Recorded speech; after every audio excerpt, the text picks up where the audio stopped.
Hey guys, this is Laquel, and I'm going to be talking about how to fix a leaky Anet A8 assembly block head.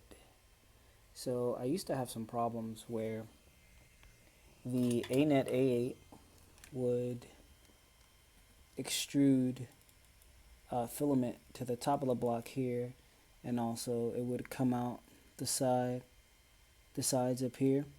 But as you can see, I put some tape here and also tape in there as well. I'm just going to talk about how to put that on. So what I got from the dollar store was something called thread seal tape by Odie. I did a little research on their website for this particular product, and since we're always working at high temperatures for the filament to actually melt, personally I use 210 degrees Celsius.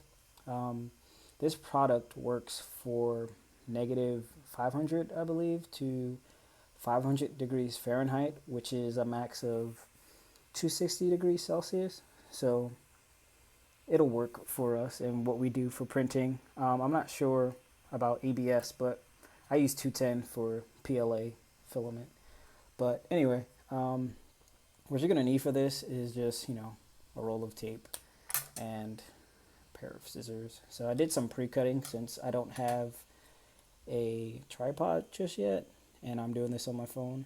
So anyway, what you're going to want to do is going to get about an inch of the tape cut off, and then what you're going to do is cut it the long way from here to here, and it should look very thin, like about this length.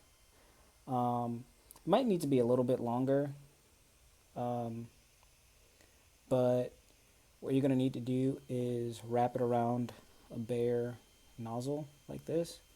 So I have a bunch of extra nozzles that I got off Amazon.com, but I did some pre-wrapping of these nozzles. So the first one is done with, let's see if I get it in focus. First one was done with a lot thinner one, kind of like this one right here, this strip. And then the second one was done with one that was exactly half of the thread seal tape cut down the middle.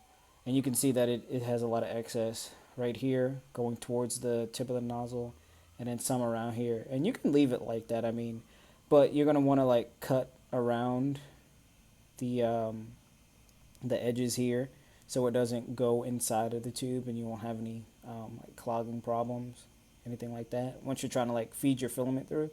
So once you get that all nice and looking kind of like this one, you can go ahead and start screwing it again to your block assembly.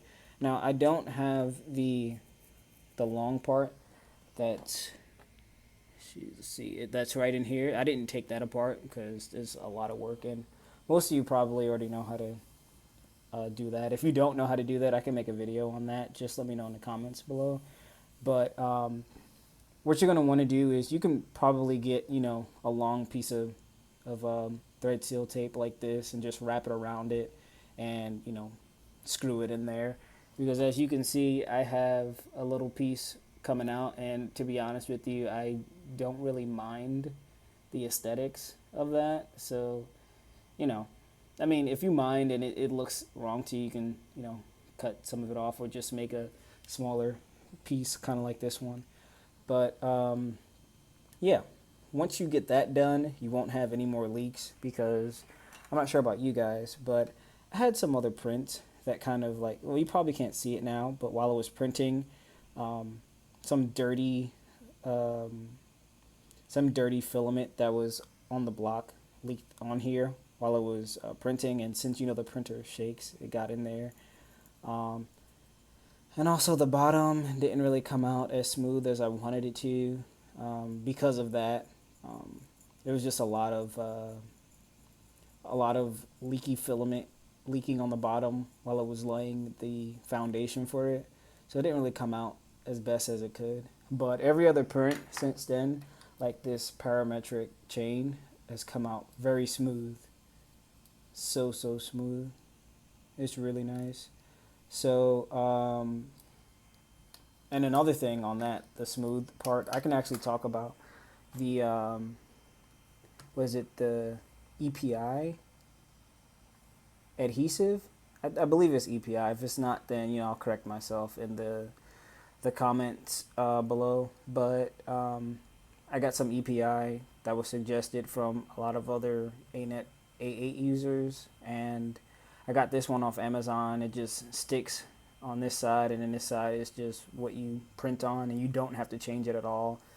I mean, you just have to, scratch this off, or you get some sandpaper, like kind of like sand it off or whatever. Or you can get like a, you know, screwdriver or anything. Usually it just comes off easily with your fingers. You can just kind of like, clean up like that. But all in all, with fixing the leaky head and with getting this this foundation for your heating bed, the prints have come out really clean. So yeah, if you guys want more videos on that, or if you need a better explanation as to why you should use the thread seal tape instead of getting a whole new head, I made a blog post on my personal blog that goes in depth with stuff like that. So if you guys could just support me there and support me here with a like or something like that, that'll be great. And thanks. Also, I'm going to be doing some more videos like this on certain projects I'm going to do over the summer. I have a lot of free time, so you should be hearing from me very soon. All right, guys. Have a good one.